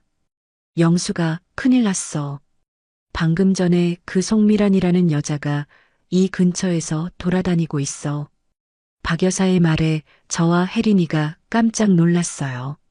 벌써 여기까지 온 거였나요? 언니, 정말이에요? 응. 내가 직접 봤어. 남자 둘이랑 함께 와서 이 골목을 뒤지고 다니더라고. 박 여사가 혜린이를 보며 물었어요. 이분이 혜린이구나. 안녕하세요. 안녕하세요. 혜린입니다. 혜린이가 정중하게 인사했어요. 박 여사도 반갑게 인사를 받았습니다. 혜린 씨도 이 일로 많이 힘드시죠? 네, 걱정이 많이 돼요. 어머님도 힘드시고. 박 여사가 상황을 듣더니 심각한 표정이 되었어요. 이제 정말 위험해진 것 같아. 혜린 씨, 혹시 민재 씨 연락처 아시죠? 네, 알아요. 그런데 요즘 전화를 안 받아요. 그럼 직접 찾아가야겠어요. 위치 추적 같은 건 안 되나요? 혜린이가 잠시 생각하더니 말했어요. 아, 가족 찾기 앱이 있어요. 한번 확인해 볼게요. 혜린이가 휴대폰으로 뭔가 확인하고 있었어요. 얼마 후 놀란 표정으로 말했습니다. 어머님, 민재가 지금 시내 유흥가에 있어요. 유흥가에? 네, 정확한 위치는 모르겠지만 그쪽 근처에 있는 것 같아요. 박 여사가 걱정스럽게 말했어요. 그럼 지금 송미란이랑 만나고 있는 건가? 그럴 수도 있어요. 어떡하죠? 저희는 모두 걱정스러운 표정으로 서로를 바라봤어요. 상황이 점점 악화되고 있었습니다. 혜린이가 결심한 듯이 말했어요. 제가 가서 민재를 데려올게요. 더 이상 이렇게 둘 수는 없어요. 혼자 가면 위험하지 않아? 박 여사가 걱정스럽게 말했지만 혜린이는 괜찮다고 했어요. 저한테는 아무것도 못할 거예요. 민재만 데리고 올게요. 혜린이의 말에서 결연한 의지가 느껴졌어요. 평소에는 조용했던 혜린이가 이렇게 적극적으로 나서는 모습이 의외였습니다. 혜린아, 고마워. 정말 고마워. 제가 눈물을 글썽이며 말했어요. 이런 상황에서 혜린이가 없었다면 어떻게 됐을지 모르겠어요. 어머님, 저는 여전히 어머님 편이에요. 민재와 이혼해도 그건 변하지 않을 거예요. 혜린이의 말에 제 가슴이 뭉클했습니다. 핏줄도 아닌데 이렇게까지 저를 챙겨주다니요. 이혼? 설마 그런 생각하고 있는 거야? 아직은 아니에요. 하지만 민재가 계속 이런 식이면 어쩔 수 없을지도 모르겠어요. 혜린이의 말에 제 마음이 더욱 무거워졌어요. 민재 때문에 좋은 며느리까지 잃을 뻔했다니요. 혜린아, 미안해. 우리 때문에 내가 이런 고생을. 어머님, 그런 말씀 마세요. 저도 민재를 사랑해서 결혼한 거잖아요. 혜린이의 마음이 얼마나 넓은지 새삼 느꼈어요. 이런 며느리를 둔 게 저에게는 큰 복이었습니다. 박 여사도 혜린이를 대견하게 바라보며 말했어요. 혜린 씨 같은 며느리가 어디 있겠어요. 정말 착하네요. 감사해요. 어머님이 저를 가족으로 받아주셨으니까 당연한 거예요. 혜린이는 민재를 찾아 나섰고 저와 박 여사는 김밥집에서 기다렸어요. 시간이 갈수록 걱정이 커졌습니다. 2시간쯤 지나서 혜린이가 돌아왔어요. 하지만 민재는 함께 오지 않았습니다. 어머님, 민재를 찾긴 했는데 상태가 안 좋아요. 혜린이의 표정이 어두웠어요. 뭔가 심각한 일이 있었던 것 같았습니다. 무슨 일이야? 술에 완전히 취해 있었어요. 그리고 송미란이라는 여자도 거기 있었어요. 혜린이의 말에 제 가슴이 철렁했어요. 민재가 그 무서운 여자와 직접 만나고 있었다니요. 그럼 민재는 어디 있어? 일단 집으로 데려다 놨어요. 깨면 다시 얘기해 보려고요. 혜린이가 힘없이 의자에 앉았어요. 분명히 충격적인 일을 겪었을 거예요. 그날 밤 저는 잠들 수가 없었어요. 민재의 상태도 걱정되고 혜린이도 걱정되었습니다. 이 모든 게 제 탓인 것 같아서 더욱 괴로웠어요. 앞으로 상황이 어떻게 될지 모르겠지만 혜린이가 있어서 조금은 든든했습니다. 하지만 동시에 혜린이한테 너무 큰 부담을 주는 건 아닌지 걱정도 되었어요. 엄마, 저 혜린이와 이혼하려고 해요. 민재가 김밥집에 들어와서 첫마디로 한 말이었어요. 제 손에서 들고 있던 물컵이 바닥에 떨어져 깨졌습니다. 어떻게 이런 말을 태연하게 할 수 있을까요? 혜린이가 얼마나 좋은 며느리인데 어떻게 이혼을 생각할 수 있을까요? 제 머리가 하얗게 되었어요. 민재야, 지금 무슨 소리야? 혜린이가 뭘 잘못했다고. 엄마, 제가 혜린이한테 피해만 주고 있어요. 이런 상황에서는 헤어지는 게 혜린이를 위해서도 좋을 것 같아요. 민재의 말을 듣고 있으니 가슴이 찢어지는 것 같았어요. 이 모든 게 사채 문제 때문이라는 걸 알 수 있었습니다. 제가 의자에서 일어나 민재 앞으로 갔어요. 그리고 무릎을 꿇었습니다. 아들 앞에서 무릎을 꿇는다는 게 얼마나 가슴 아픈 일인지 모르겠어요. 민재야, 엄마가 잘못했어. 엄마가 너를 제대로 못 키워서 이렇게 됐어. 제발 혜린이와 이혼하지 마. 제가 울면서 애원했지만 민재는 고개를 돌렸어요. 제 눈을 똑바로 보지도 않았습니다. 엄마, 일어나세요. 이미 결정한 일이에요. 안 돼. 혜린이는 우리 가족이야. 내가 힘들 때 누가 도와줬는데. 저는 계속 울며 민재를 붙잡았어요. 하지만 민재는 냉정했습니다. 마치 다른 사람이 된 것 같았어요. 그때 혜린이가 김밥집으로 들어왔습니다. 제가 민재 앞에 무릎 꿇고 있는 모습을 본 혜린이의 얼굴이 하얗게 변했어요. 어머님, 왜 그러세요? 혜린이가 급하게 달려와서 저를 일으켜줬어요. 그리고 민재를 똑바로 바라보며 말했습니다. 민재 씨, 어머님한테 왜 이러세요? 혜린아, 미안해. 나는 더 이상 너한테 피해를 줄 수 없어. 민재의 말에 혜린이의 눈에 눈물이 고였어요. 하지만 혜린이는 침착하게 대답했습니다. 민재 씨가 제게 피해를 준다고 생각해 본 적 없어요. 우리는 부부잖아요. 하지만 지금 상황을 봐. 사채업자들이 너한테까지 연락하고 있어. 이런 상황에서 어떻게 결혼 생활을 계속해? 민재의 목소리에는 절망감이 묻어 있었어요. 정말로 모든 걸 포기한 것 같았습니다. 제가 혜린이 손을 잡으며 말했어요. 혜린아, 미안해. 우리 때문에 내가 이런 고생을. 어머님 괜찮아요. 저는 괜찮아요. 혜린이는 여전히 저를 위로해줬어요. 이런 상황에서도 시어머니를 챙기는 마음을 잃지 않았습니다. 민재가 다시 말했어요. 혜린아, 나는 이미 결심했어. 내일 이혼 서류 작성하러 갈 거야. 그 순간 김밥집 문이 벌컥 열리더니 박 여사가 들어왔어요. 평소와 다르게 얼굴이 붉게 상기되어 있었습니다. 박 여사는 상황을 한눈에 파악하더니 민재에게 다가갔어요. 그리고 큰 소리로 외쳤습니다. 김민재, 너희 엄마가 너 때문에 뭘 얼마나 했는지 알아. 박 여사의 갑작스러운 분노에 민재가 놀랐어요. 저도 박 여사가 이렇게 화내는 걸 처음 봤습니다. 평생 새벽마다 일어나서 김밥 만들어서 너 키웠는데 이게 보답이야. 박 여사의 목소리가 김밥집 안에 울려 퍼졌어요. 혜린이도 놀란 표정으로 박 여사를 바라봤습니다. 술 먹고 도박하는 내 아버지 대신 혼자서 너 대학까지 보냈는데. 박 여사님, 민재가 뭔가 말하려고 했지만 박 여사는 멈추지 않았어요.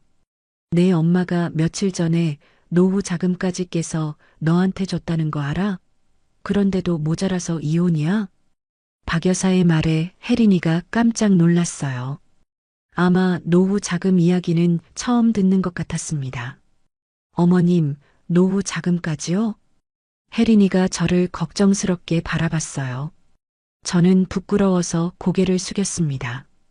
박 여사는 계속 민재를 꾸짖었어요. 지금 내 엄마가 얼마나 무서워하는지 알아? 사채업자들이 집 앞까지 와서 협박하는데. 민재의 얼굴이 점점 어두워졌어요. 박 여사의 말을 듣고서야 상황의 심각성을 깨닫는 것 같았습니다. 그리고 혜린 씨 봐. 이 착한 며느리가 얼마나 애쓰고 있는데. 박 여사가 혜린이를 가리키며 말했어요. 혜린이는 당황한 표정으로 서 있었습니다. 내가 이혼하면 내 엄마는 어떻게 살아? 혜린 씨마저 떠나면 누가 도와줄 건데. 박 여사의 분노가 절정에 달했어요. 저는 지금까지 박 여사가 저를 이렇게 생각하고 있었다는 걸 몰랐습니다. 민재가 마침내 입을 열었어요. 박 여사님, 죄송해요. 하지만 제가 혜린이를 더 이상 힘들게 할 수는 없어요. 힘들게 하기 싫으면 문제를 해결해. 도망치지 말고. 박 여사의 말에 민재가 고개를 들었어요. 뭔가 생각하고 있는 것 같았습니다. 문제를 해결한다고 해서 해결될 상황이 아니에요. 이미 너무 커져버렸어요. 민재의 목소리에 체념이 묻어 있었어요. 정말로 모든 걸 포기한 것 같았습니다. 혜린이가 조용히 말했어요. 민재 씨, 정확히 얼마나 빚이 있는 건가요? 민재가 혜린이를 바라봤어요. 그리고 한숨을 크게 쉬며 말했습니다. 3천만 원 정도요. 3천만 원이라니. 제 머리가 하얗게 되었어요. 김밥집 3년치 매출에 해당하는 돈이었습니다. 3천만 원을 어떻게 만져? 박 여사가 놀라며 물었어요. 저도 같은 생각이었습니다. 처음에는 100만 원이었어요. 하지만 이자가 너무 높아서 계속 불어났어요. 민재의 설명을 들으니 사채의 무서움을 알 수 있었어요. 어떻게 100만 원이 3천만 원이 될 수 있을까요? 그래서 이혼하는 거야? 문제를 해결하는 대신 박 여사가 다시 화를 냈어요. 민재는 대답하지 못했습니다. 혜린이가 갑자기 말했어요. 3천만 원이면 저희가 해결할 수 있어요. 모든 사람이 혜린이를 바라봤어요. 혜린이가 그런 큰 돈을 어떻게 마련할 수 있을까요? 혜린아, 무슨 소리야? 어머님, 제가 아버지한테 물려받은 회사가 있잖아요. 그 돈 정도는 충분히 마련할 수 있어요. 혜린이의 말에 민재가 고개를 저었어요. 안 돼, 혜린아. 내 회사 돈을 내 빚 때문에 쓸 수는 없어. 왜 안 돼요? 우리는 부부잖아요. 부부가 서로 도와주는 게 당연한 거 아닌가요? 혜린이의 말이 맞았어요. 하지만 민재는 여전히 거부했습니다. 그래서 이혼하는 거야. 더 이상 내게 피해주고 싶지 않아. 그때 박 여사가 민재에게 한 발짝 다가갔어요. 그리고 따귀를 때렸습니다. 짝! 소리가 김밥집 안에 울려 퍼졌어요. 모든 사람이 깜짝 놀랐습니다. 정신 차려. 내가 지금 뭘 하고 있는지 알아? 박 여사의 손이 떨리고 있었어요. 평생 남의 아들을 때려본 적이 없었을 텐데요. 너 때문에 내 엄마가 얼마나 고생하는지, 혜린 씨가 얼마나 애타하는지 모르겠어? 민재가 뺨을 만지며 박 여사를 바라봤어요. 처음으로 제대로 현실을 직시하는 것 같았습니다.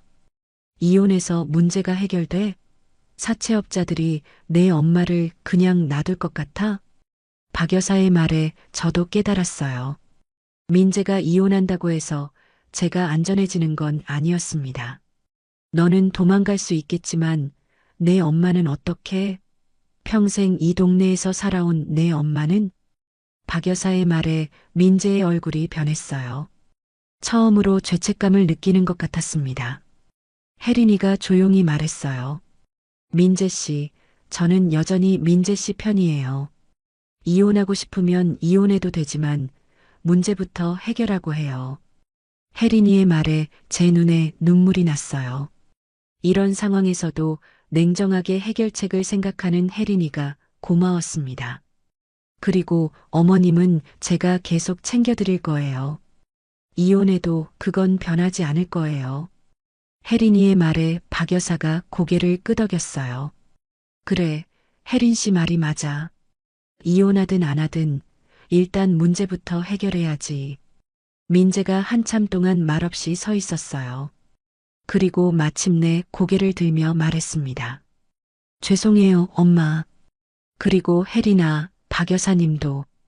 민재의 목소리가 떨리고 있었어요. 처음으로 진심으로 사과하는 것 같았습니다. 이제라도 정신 차렸네. 박 여사가 민재를 바라보며 말했어요. 화는 풀린 것 같았지만 여전히 엄한 표정이었습니다. 그날 저녁 저희는 함께 앞으로의 계획을 세웠어요. 혜린이가 돈을 마련하고 민재가 송미랑과 만나서 정리하기로 했습니다. 하지만 제 마음은 여전히 무거웠어요. 혜린이의 돈으로 문제를 해결한다는 게 마음에 걸렸거든요. 혜린아, 정말 괜찮은 거야? 내 회사 돈을 쓰는 게. 어머님 괜찮아요. 가족이잖아요. 혜린이는 여전히 웃으며 대답했어요. 하지만 제 죄책감은 더욱 커졌습니다. 박 여사가 집으로 돌아가기 전에 말했어요. 영수가 혜린 씨 같은 며느리는 천생연분이야. 절대 놓치면 안 돼. 박 여사의 말이 맞았어요. 혜린이는 정말로 제게 복덩이였습니다. 그날 밤 저는 혼자 생각했어요. 앞으로 어떻게 혜린이에게 보답해야 할까요? 이 은혜를 어떻게 갚아야 할까요? 하지만 무엇보다도 정말로 이 문제가 해결될 수 있을까 하는 걱정이 컸어요. 송미랑 같은 사람이 돈만 받고 순순히 물러날까요? 뭔가 더 큰 일이 벌어질 것 같은 불안한 예감이 들었습니다. 혜린이가 돈을 마련해 주겠다고 한 다음 날이었어요. 점심시간이라 김밥집에 손님들이 많이 와 있었습니다. 평소와 다름없는 일상이었지요. 계산대에서 김밥을 포장하고 있는데 갑자기 가게 문이 벌컥 열렸어요. 화려한 옷차림의 젊은 여성이 들어왔는데 얼굴이 험상궂었습니다. 순간 불길한 예감이 들었어요. 여자는 주변을 한번 둘러보더니 저를 똑바로 바라봤어요.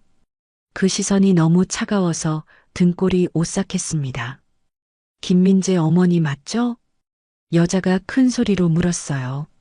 점심시간이라 손님들이 많았는데 모든 시선이 저에게 집중되었습니다.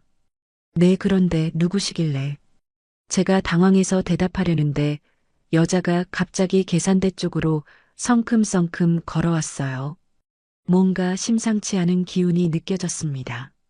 송미란입니다. 김민재가 제게 빌린 돈 얘기 들으셨죠? 송미란. 그 이름을 듣는 순간 제 온몸이 얼어붙었어요. 박 여사가 그토록 무서워했던 그 사채업자였습니다. 저 그 얘기는 제가 말을 더듬거리자 송미란이 큰 소리로 웃었어요. 그 웃음소리가 김밥집 안에 울려 퍼졌습니다. 아직도 모르시는군요. 아들이 얼마나 큰 빚을 졌는지. 송미란의 목소리가 점점 커졌어요. 손님들이 수군거리기 시작했습니다. 제 얼굴이 화끈거렸어요. 조용히 좀 해주세요. 손님들이 있잖아요. 제가 작은 소리로 부탁했지만 송미란은 오히려 더 큰 소리를 냈어요. 조용히요? 돈도 안 갚으면서 조용히 하라고요? 그러더니 갑자기 계산대 위에 있던 김밥을 바닥에 던졌어요. 김밥이 바닥에 흩어지면서 제 마음도 함께 무너졌습니다. 이게 음식이냐? 이런 거로 돈 벌어서 아들 빚 갚겠다고? 송미란이 고함을 지르자 손님들이 하나둘 나가기 시작했어요. 제 평생의 터전인 김밥집이 이렇게 망가지는 걸 보니 눈물이 났습니다. 제발 그만해 주세요. 제가 애원했지만 송미란은 멈추지 않았어요. 오히려 더욱 격하게 행동했습니다. 그때였어요. 송미란이 갑자기 제게 다가와서는 뺨을 후려쳤습니다. 짝! 그 소리가 김밥집 안에 크게 울려 퍼졌어요. 제 뺨이 화끈거리고 귀가 윙윙거렸습니다. 김민재 당신 아들이 가져다 쓴 돈 갚으라고. 송미란의 고함 소리에 남은 손님들마저 모두 놀라서 바라봤어요. 저는 충격으로 말을 잇지 못했습니다. 돈도 없으면서 뭘 믿고 이렇게 사나? 송미란이 또 한 번 손을 들어 올렸어요. 저는 본능적으로 고개를 숙이고 팔로 얼굴을 가렸습니다. 그 순간 누군가 김밥집으로 뛰어들어왔어요. 박 여사였습니다. 평소보다 빠르게 달려와서 송미란과 저 사이에 섰어요. 뭐 하는 거야? 사람을 때리면 어떡해? 박 여사가 송미란을 막아섰지만 송미란은 박 여사까지 밀어냈어요. 박 여사가 벽에 부딪히며 비틀거렸습니다. 할머니는 빠져요.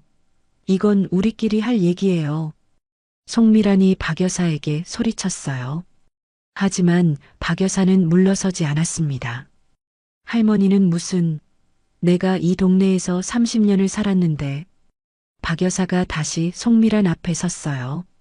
송미란보다 훨씬 나이가 많았지만 기세만큼은 지지 않았습니다.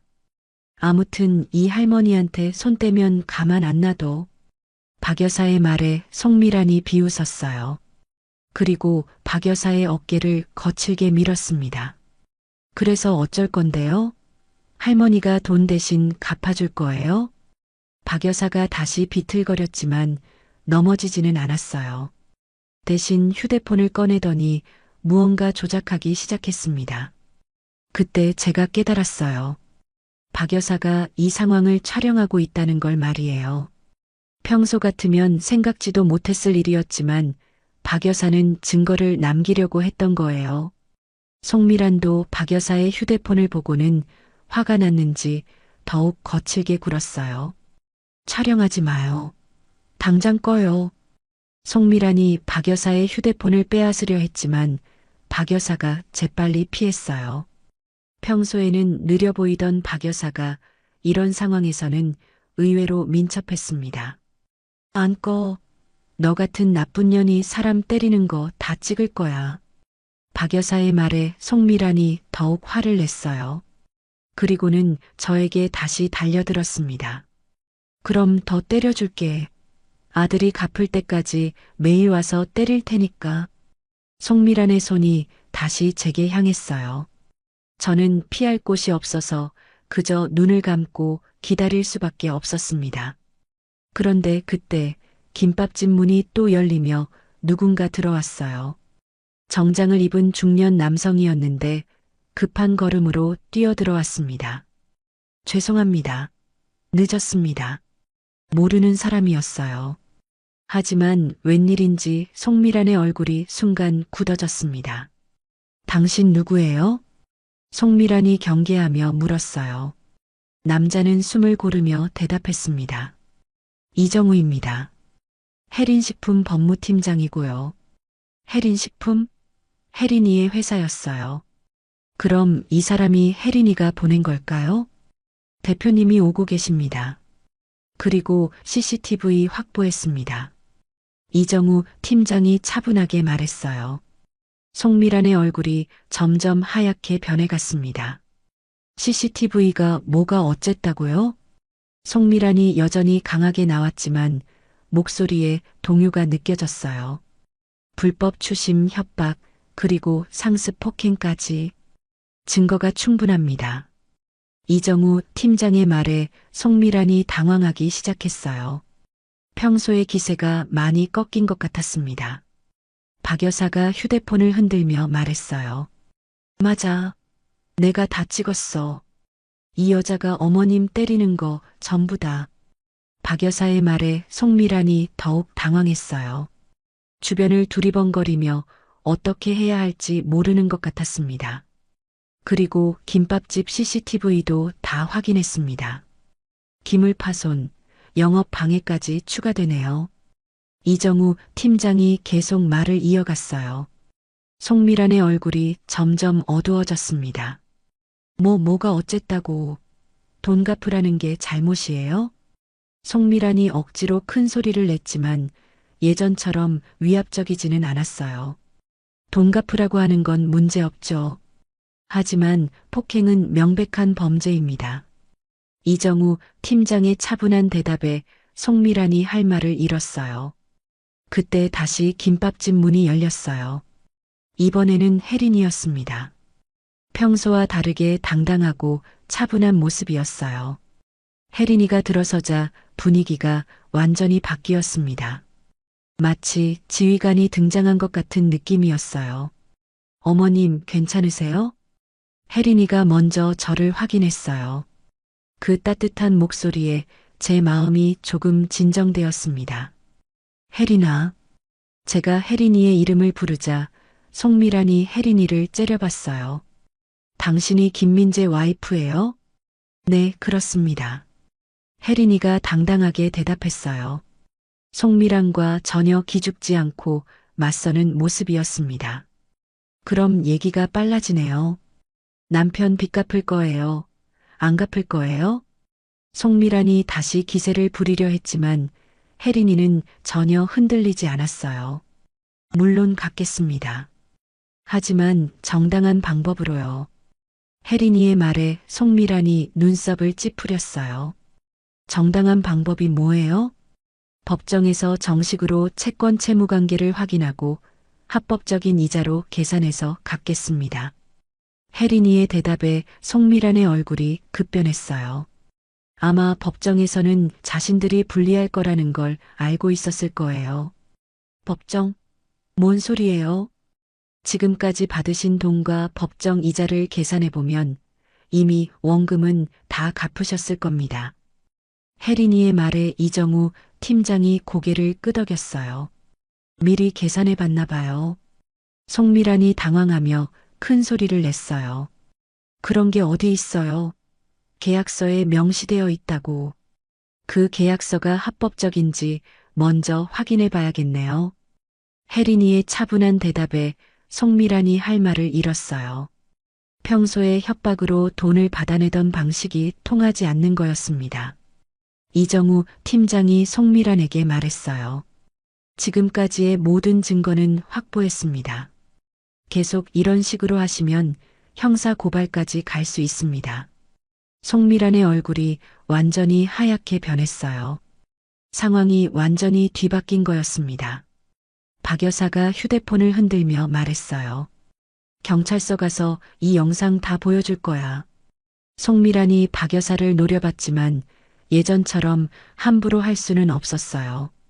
너무 많은 사람이 지켜보고 있었거든요. 혜린아, 정말 고마워. 제가 혜린이에게 감사 인사를 했어요. 혜린이가 오지 않았다면 어떻게 됐을지 모르겠습니다. 어머님 괜찮아요. 앞으로는 이런 일 없을 거예요. 혜린이의 말에 제 마음이 한결 가벼워졌어요. 정말로 이 악몽 같은 상황이 끝날 수 있을까요? 송미란이 마지막으로 소리쳤어요. 이렇게 끝난 줄 알지 마요. 돈은 꼭 받을 거예요. 하지만 그 소리는 예전처럼 위협적이지 않았어요. 오히려 지는 싸움에서 지는 개의 마지막 지짐 같았습니다. 송미란이 김밥집을 나가자 갑자기 조용해졌어요. 마치 태풍이 지나간 후 같은 느낌이었습니다. 박 여사가 저에게 와서 걱정스럽게 물었어요. 영수가 많이 아파? 뺨이 빨갛게 부었어. 제 뺨을 만져보니 정말로 부어 있었어요. 하지만 마음의 상처가 더 컸습니다. 혜린이가 제게 다가와서 말했어요. 어머님, 병원 가보세요. 검사 받아두는 게 좋을 것 같아요. 괜찮아, 혜린아. 이 정도는 안 괜찮아요. 증거로 남겨둬야 해요. 이정우 팀장도 동의했어요. 맞습니다. 진단서도 받아두시는 게 좋겠어요. 저는 모든 게 꿈 같았어요. 몇 분 전까지만 해도 절망적이었는데 갑자기 상황이 완전히 뒤바뀐 거였습니다. 혜린아, 어떻게 이 사람을 알고 있었어? 제가 이정우 팀장을 가리키며 물었어요. 혜린이가 미소 지으며 대답했습니다. 제가 미리 준비한 거예요. 어머님이 혼자 감당하기에는 너무 위험한 상황이라고 생각해서요. 역시 혜린이었어요.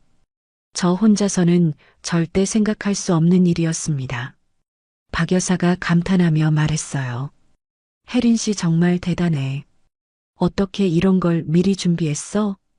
어머님을 지키고 싶었어요. 그게 제 의무니까요. 혜린이의 말에 제 눈에 눈물이 났어요. 이런 며느리를 어디서 구할 수 있을까요? 그날 오후 저는 병원에서 진단서를 받았어요. 그리고 이정우 팀장과 함께 경찰서에 가서 신고를 했습니다. 모든 게 끝난 후 김밥집으로 돌아와서 혜린이와 박 여사와 함께 차를 마셨어요. 마치 악몽에서 깨어난 기분이었습니다. 혜린아, 정말 고마워. 너 아니었으면 어떻게 됐을지. 어머님, 당연한 거예요. 저는 여전히 어머님 편이니까요. 혜린이의 말에 제 가슴이 뭉클했어요. 앞으로 무슨 일이 일어나든 혜린이가 있다면 이겨낼 수 있을 것 같았습니다. 사람은 정말 위기의 순간에 진짜 모습을 보여주는 것 같아요. 혜린이가 김밥집에 들어선 그 순간 저는 처음으로 제 며느리의 진짜 모습을 보았습니다. 송미란이 저를 때리고 김밥집을 엉망으로 만들어 놓은 상황에서도 혜린이는 전혀 당황하지 않았어요. 마치 이런 상황을 미리 예상하고 준비해온 것처럼 차분했습니다. 송미란 씨 맞죠? 혜린이가 송미란의 이름을 정확하게 불렀어요. 송미란이 깜짝 놀라며 혜린이를 바라봤습니다. 어떻게 내 이름을 알아? 알 수밖에 없죠. 저희 어머님을 괴롭힌 분이니까요. 혜린이의 목소리에는 차가운 분노가 섞여 있었어요. 평소에 보던 온순한 혜린이의 모습과는 완전히 달랐습니다. 송미란이 콧방귀를 뀌며 말했어요. 그래서 당신이 뭘 어쩔 건데? 그때 혜린이가 핸드백에서 명함을 꺼냈어요. 그리고 송미란에게 건넸습니다. 제 소개를 먼저 해드리는 게 좋을 것 같네요. 송미란이 명함을 받아서 읽는 순간 얼굴이 하얗게 변했어요. 무슨 내용이 적혀 있길래 저렇게 놀랄까요? 대화그룹 전략기획고문 혜린식품 대표이사 혜린. 혜린이가 자신을 소개하는 목소리가 김밥집 안에 울려 퍼졌어요. 저는 그 말을 듣고 깜짝 놀랐습니다. 대화그룹이라니. 저도 신문에서 본 적이 있는 큰 기업이었어요. 혜린이가 그런 곳의 고문이라고요?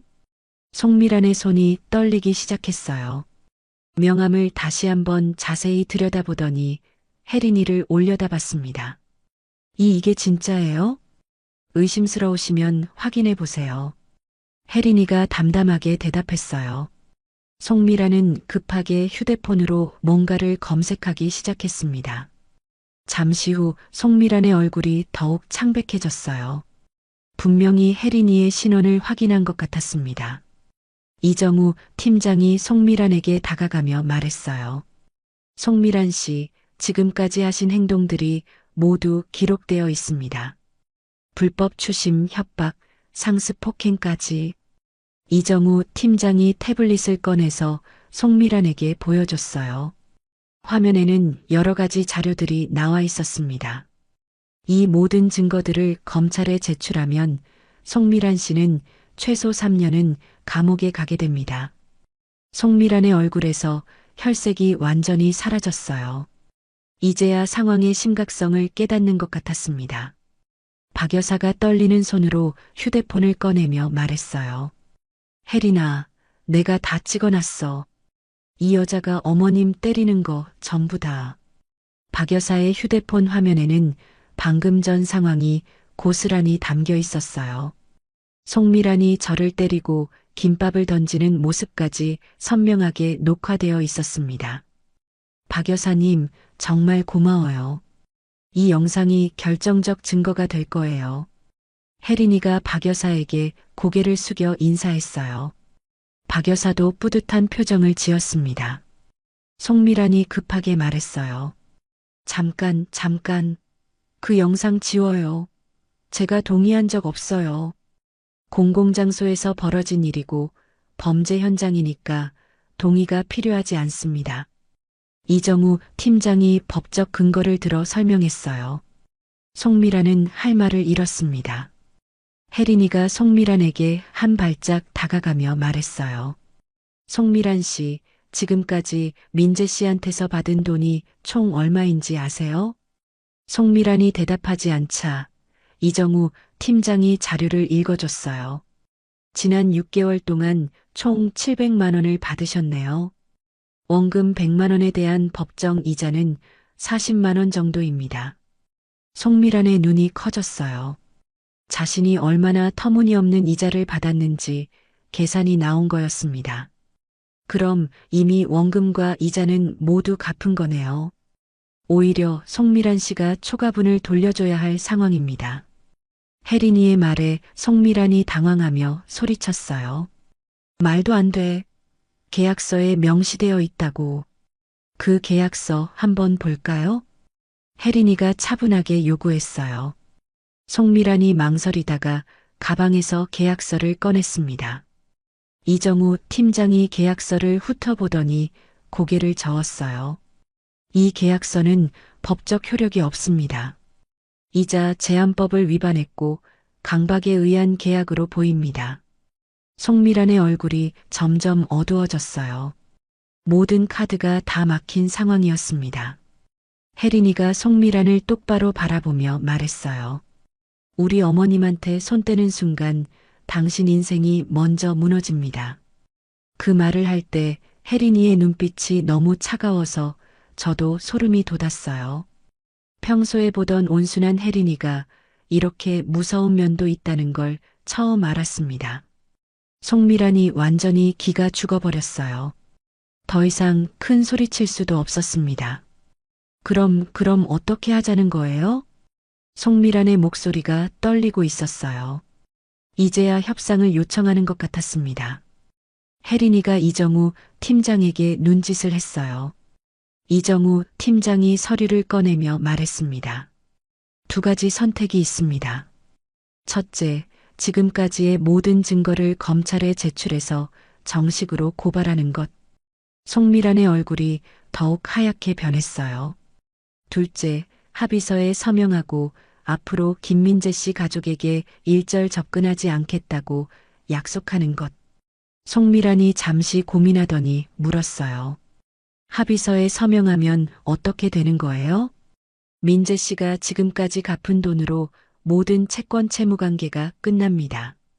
그리고 초과분 300만 원은 돌려받는 것으로 하고요. 이정우 팀장의 설명에 송미란이 깜짝 놀랐어요. 300만 원을 제가 돌려준다고요? 법정에 가면 더 많이 돌려줘야 할 수도 있어요. 그리고 벌금과 징역까지 추가로 받을 수 있고요. 혜린이가 차분하게 설명해 줬어요. 송미란은 선택의 여지가 없다는 걸 알 수 있었습니다. 박 여사가 중간에 끼어들며 말했어요. 그냥 감옥 보내버려. 이런 나쁜 년이 또 다른 사람 괴롭힐지 누가 알아. 박 여사의 분노가 아직 풀리지 않았나 봐요. 저도 박 여사 말에 동감했습니다.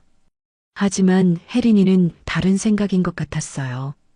박 여사님, 저희는 복수가 목적이 아니라 문제 해결이 목적이에요. 혜린이의 말에 박 여사가 고개를 끄덕였어요. 역시 혜린이는 현명했습니다. 송미란이 마침내 입을 열었어요. 합의서 한번 봐도 될까요? 이정우 팀장이 미리 준비해온 합의서를 송미란에게 건넸어요. 송미란이 꼼꼼히 읽어봤습니다. 합의서에는 앞으로 김민재 씨 가족에게 일절 접근하지 않겠다는 내용, 추가 채권을 주장하지 않겠다는 내용, 그리고 초과 지급분 300만 원을 반환하겠다는 내용이 적혀 있었어요. 송미란이 한참 고민하더니 말했어요. 서명할게요. 대신 300만 원은 분할로 갚아도 되나요? 일주일 안에 일시불로 갚으세요. 그게 싫으면 법정에서 보죠. 혜린이의 단호한 대답에 송미란이 더 이상 조건을 달 수 없었어요. 송미란이 떨리는 손으로 합의서에 서명했습니다. 그리고 인감도 찍었어요. 이제 모든 게 끝났습니다. 앞으로 김민재 씨 가족에게 연락하거나 접근하면 바로 고발 조치하겠습니다. 이정우 팀장의 말에 송미란이 고개를 끄덕였어요. 완전히 기가 꺾인 모습이었습니다. 송미란이 김밥집을 나가기 전에 저에게 고개를 숙였어요. 죄송했습니다. 그 사과가 진심인지는 모르겠지만 적어도 상황은 정리된 것 같았어요. 송미란이 나간 후 김밥집 안이 조용해졌어요. 마치 폭풍우가 지나간 후 같은 느낌이었습니다. 혜린이가 저에게 다가와서 제 뺨을 살피며 말했어요. 어머님, 정말 괜찮으세요? 병원에 가봐야겠어요. 괜찮아, 혜린아. 이 정도는 안 괜찮아요. 나중에 문제될 수도 있어요. 혜린이의 걱정스러운 표정을 보니 마음이 따뜻해졌어요. 정말로 저를 가족처럼 생각하고 있다는 게 느껴졌습니다. 박 여사가 감탄하며 말했어요. 혜린 씨, 정말 대단해요. 어떻게 이런 걸 미리 준비했어요? 어머님이 힘들어 하시는 걸 보고서 가만히 있을 수 없었어요. 혜린이의 대답에 제 눈에 눈물이 고였어요. 이런 며느리를 둔 게 얼마나 큰 복인지 모르겠어요. 이정우 팀장이 정리를 마치며 말했어요. 이제 모든 게 법적으로 정리됐습니다. 앞으로는 이런 일 없을 거예요. 정우 팀장님 고생하셨어요.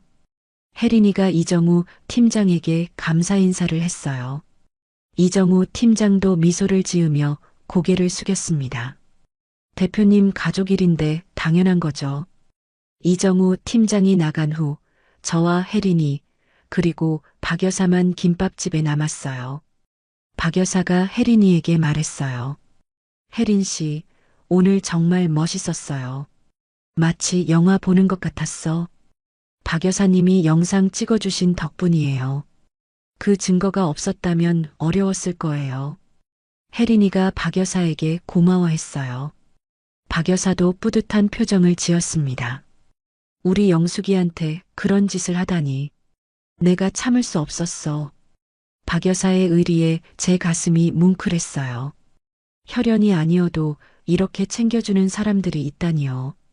혜린이가 저에게 물었어요. 어머님, 민재 씨는 어디 있어요? 이 일을 알려줘야 할 것 같은데. 민재는 아마 집에 있을 거야. 요즘 계속 집에만 있거든. 민재에게 이 모든 일을 어떻게 설명해야 할지 막막했어요. 아들이 얼마나 부끄러워할까요? 제가 가서 얘기할게요. 어머님은 쉬세요. 혜린이가 모든 걸 다 해결해 주겠다고 했어요. 정말로 고마운 며느리였습니다. 그날 저녁 혜린이가 민재와 함께 김밥집으로 왔어요. 민재의 얼굴이 많이 상해 있었습니다. 아마 모든 걸 들었을 거예요. 엄마, 죄송해요. 정말 죄송해요. 민재가 제 앞에서 무릎을 꿇으며 사과했어요. 저는 민재를 일으켜 세웠습니다. 이제 됐어, 민재야. 다 끝났으니까. 엄마한테 이런 고생을 시키다니 저는 정말 못된 아들이에요. 민재의 눈에 눈물이 고여 있었어요. 진심으로 반성하는 것 같았습니다. 혜린이가 민재 씨 어깨에 손을 올리며 말했어요. 민재 씨, 이제 새로 시작해요. 과거는 다 잊고. 혜린아, 정말 고마워. 내가 아니었으면. 가족이잖아요. 당연한 거예요. 혜린이의 말에 제 마음이 따뜻해졌어요. 정말로 피보다 진한 정이 있다는 걸 느꼈습니다. 그날 밤 저는 혜린이에게 말했어요. 혜린아, 진짜 고마워. 너 같은 며느리를 어디서 구하겠니? 어머님, 저야말로 감사해요. 어머님이 저를 가족으로 받아주셔서. 두 사람은 서로 고마워하며 눈물을 흘렸어요. 이런 게 진짜 가족이구나 하는 생각이 들었습니다. 앞으로도 어려운 일이 있을지 모르지만 혜린이가 있다면 뭐든 이겨낼 수 있을 것 같았어요. 혈연이 아니어도 진짜 가족이 될 수 있다는 걸 배웠습니다. 송미랑과의 일이 정리된 지 이틀 후 새로운 사실이 밝혀졌습니다. 혜린이가 이정우 팀장과 함께 민재의 빚 문제를 자세히 조사하면서 충격적인 진실을 발견한 거였어요. 그날 아침 혜린이가 김밥집으로 와서 심각한 표정으로 말했습니다. 어머님, 민재 씨 빚 문제가 생각보다 더 복잡해요. 제 가슴이 철렁했어요. 송미란 문제가 해결된 줄 알았는데 또 다른 문제가 있다는 건가요? 무슨 소리야, 혜린아? 민재 씨가 여러 곳에서 돈을 빌렸어요. 송미라는 그중 한 곳일 뿐이었어요. 혜린이가 서류 뭉치를 꺼내며 보여줬어요. 그 안에는 민재의 이름으로 된 각종 대출 서류들이 들어 있었습니다. 이게 다 뭐야? 민재 씨가 친구들 명의로도 돈을 빌렸어요. 그리고 그 친구들한테도 피해를 주고 있었던 것 같아요. 혜린이의 설명을 들으니 머리가 하얗게 되었어요. 민재가 혼자서 이런 큰 문제를 만들어냈다니요. 총 금액이 얼마나 돼? 약 7천만 원 정도예요. 7천만 원이라니. 제가 평생 벌어도 모을 수 없는 돈이었어요. 어떻게 이런 일이 벌어진 걸까요? 그럼 민재는 알고 있는 거야? 아직 모르는 것 같아요. 제가 조사해서 알아낸 거예요. 혜린이가 한숨을 쉬며 말했어요. 며느리한테 이런 부담까지 주게 되다니 정말 부끄러웠습니다. 그때 민재가 김밥집으로 들어왔어요. 혜린이를 보더니 반갑게 인사했습니다. 혜린아, 여기 있었구나. 민재 씨 앉아요. 중요한 얘기가 있어요. 혜린이의 진지한 표정을 본 민재가 의자에 앉았어요. 뭔가 심각한 일이라는 걸 눈치챈 것 같았습니다. 혜린이가 서류를 민재 앞에 놓으며 말했어요. 민재 씨, 이거 다 아는 내용이에요? 민재가 서류를 보는 순간 얼굴이 하얗게 변했어요. 분명히 기억하고 있는 내용들이었을 거예요. 이건 어떻게 알았어? 제가 조사했어요. 민재 씨가 말하지 않아서요. 혜린이의 차분한 목소리에 민재가 고개를 떨궜어요. 더 이상 숨길 수 없다는 걸 알았을 거예요. 민재야, 이게 다 진짜야? 제가 떨리는 목소리로 물었어요. 민재가 천천히 고개를 끄덕였습니다. 죄송해요, 엄마. 혜린아도 정말 죄송해요. 민재의 목소리가 떨리고 있었어요. 모든 걸 들켰다는 부끄러움과 죄책감이 느껴졌습니다. 어떻게 이렇게까지 됐어? 처음에는 작은 돈이었어요. 그런데 갚지 못하니까 계속 늘어나고 결국 친구들한테까지 피해를 주게 됐어요. 민재의 설명을 들으니 답답했어요. 왜 진작 가족들에게 말하지 않았을까요? 혜린이가 조용히 말했어요. 민재 씨, 이제라도 모든 걸 정리해야 해요. 친구분들한테도 사과하고 그래야 하는데 어떻게 얼굴을 들고 만나겠어. 민재가 절망적인 표정을 지었어요. 하지만 혜린이는 포기하지 않았습니다. 제가 함께 가줄게요. 그리고 민재 씨 대신 사과하고 빚도 정리할게요. 혜린이의 말에 민재가 고개를 들었어요. 믿을 수 없다는 표정이었습니다. 혜린아, 그럴 수는 없어. 내 돈으로. 민재 씨, 우리 가족 아니에요? 가족이 서로 돕는 게 당연한 거잖아요. 혜린이의 말에 제 눈에 눈물이 났어요. 이런 며느리를 어디서 구할 수 있을까요? 그날 오후 혜린이와 민재는 친구들을 만나러 갔어요. 저는 김밥집에서 혼자 기다리며 걱정했습니다. 저녁 무렵 박 여사가 김밥집으로 왔어요. 뭔가 급한 소식을 가지고 온 것 같았습니다. 영수가 TV 봤어? TV? 무슨 일이야? 박 여사가 휴대폰으로 뉴스를 보여줬어요. 화면에는 경찰이 어떤 사무실을 압수수색하는 장면이 나와 있었습니다. 송미란 일당이 검거됐대. 방금 뉴스에 나왔어. 박 여사의 말에 제가 깜짝 놀랐어요. 정말로 경찰이 움직인 거였나요? 뉴스를 자세히 들어보니 송미란을 포함한 불법 사채업체가 일망타진되었다는 내용이었어요. 여러 피해자들의 신고가 접수되면서 수사가 시작된 거였습니다. 혜린이가 신고한 게 도움이 됐나 봐. 박 여사의 말이 맞을 거예요. 혜린이가 제공한 증거들이 결정적 역할을 했을 거였습니다.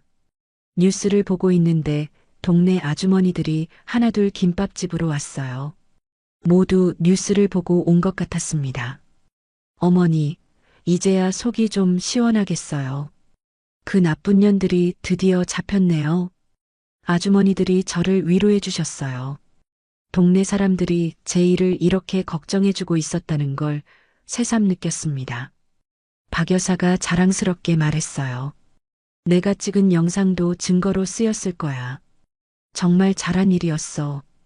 박 여사의 기지로 송미란의 폭행 장면이 증거로 남게 된 거였어요.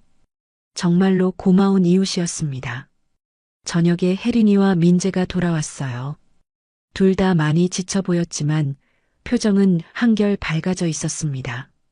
어떻게 됐어? 제가 걱정스럽게 물었어요. 혜린이가 미소 지으며 대답했습니다. 다 정리됐어요, 어머님. 친구분들도 이해해 주셨어요. 정말? 네, 다들 민재 씨를 걱정하고 있었어요. 그리고 앞으로는 서로 더 조심하자고 했어요. 혜린이의 말에 제 마음이 한결 가벼워졌어요. 민재도 많이 반성한 것 같았습니다. 엄마, 정말 죄송했어요. 이제는 제대로 살겠어요. 민재가 진심으로 사과했어요. 이번 일을 통해서 많은 걸 깨달은 것 같았습니다. 며칠 후 모든 빚 문제가 정리되었다는 연락이 왔어요. 혜린이가 회사 자금으로 모든 걸 깔끔하게 처리한 거였습니다. 그날 저녁 저는 혜린이에게 진심을 털어놨어요. 혜린아, 너는 내 며느리가 아니라 내 복덩이였다. 제 말에 혜린이의 눈에 눈물이 고였어요. 저도 울컥해서 혜린이 손을 꼭 잡았습니다. 어머님, 저야말로 복받은 거예요. 어머님 같은 시어머니를 만나서요. 두 사람은 서로 손을 잡고 한참을 울었어요. 이런 게 진짜 모녀지간이구나 하는 생각이 들었습니다. 박 여사도 옆에서 같이 울면서 말했어요. 정말 아름다운 가족이야. 피보다 마음이 더 진짜 가족이지. 박 여사의 말이 맞았어요. 혈연으로 맺어진 관계보다 마음으로 맺어진 관계가 더 소중할 수도 있다는 걸 깨달았습니다. 그 다음 날부터 저희는 새로운 일상을 시작했어요. 민재는 다시 직장을 구해서 성실하게 다니기 시작했고, 혜린이는 예전처럼 자주 김밥집에 와서 저를 도와줬습니다. 박 여사는 여전히 매일 새벽에 따뜻한 커피를 가져다 주며 안부를 물었어요. 이런 소소한 일상들이 얼마나 소중한지 새삼 느꼈습니다. 어느 일요일 오후 혜린이와 박 여사가 김밥집에서 저와 함께 김밥을 말고 있었어요. 세 사람이 나란히 앉아서 김밥을 만들면서 이런저런 이야기를 나누는 시간이었습니다. 어머님, 이 김밥 드시면서 잘하셨을 민재 씨가 부럽네요. 혜린이가 제가 만든 김밥을 맛보며 말했어요. 저는 뿌듯한 마음으로 대답했습니다. 혜린아, 앞으로는 내가 이 맛을 기억하게 될 거야. 맞아. 혜린 씨도 이제 우리 가족이니까 김밥 만드는 법 배워야지. 박 여사의 말에 혜린이가 웃으며 고개를 끄덕였어요. 정말로 화목한 가족의 모습이었습니다. 그날 저녁 혼자 집에 돌아와서 생각해 봤어요. 지난 몇 달 동안 정말 많은 일이 있었습니다. 민재의 문제로 힘들기도 했지만 그 과정에서 진짜 가족이 누구인지 깨달을 수 있었어요. 혜린이는 저에게 며느리 이상의 존재가 되어줬습니다. 박 여사는 혈연보다 더 가까운 언니가 되어줬어요. 이런 사람들이 있어서 제가 이 힘든 시간을 견딜 수 있었습니다. 사람들은 흔히 피는 물보다 진하다고 말하지만 저는 이번 일을 통해서 깨달았어요. 진짜 가족은 피로 맺어지는 게 아니라 마음으로 맺어지는 거라는 걸 말이에요. 혜린이처럼 어려울 때 옆에 서서 함께 해주는 사람, 박 여사처럼 30년 넘게 변함없이 챙겨주는 사람. 이런 사람들이야말로 진짜 가족이었습니다. 앞으로도 힘든 일이 있을지 모르지만 이제는 혼자가 아니라는 걸 알아요. 혜린이가 있고 박 여사가 있고 반성한 민재가 있으니까요. 그날 밤 잠자리에 들면서 생각했어요. 혹시 여러분들도 주변에 이런 사람들이 있으신가요? 혈연은 아니지만 가족보다 더 가족 같은 사람들 말이에요. 저는 이제 알겠어요.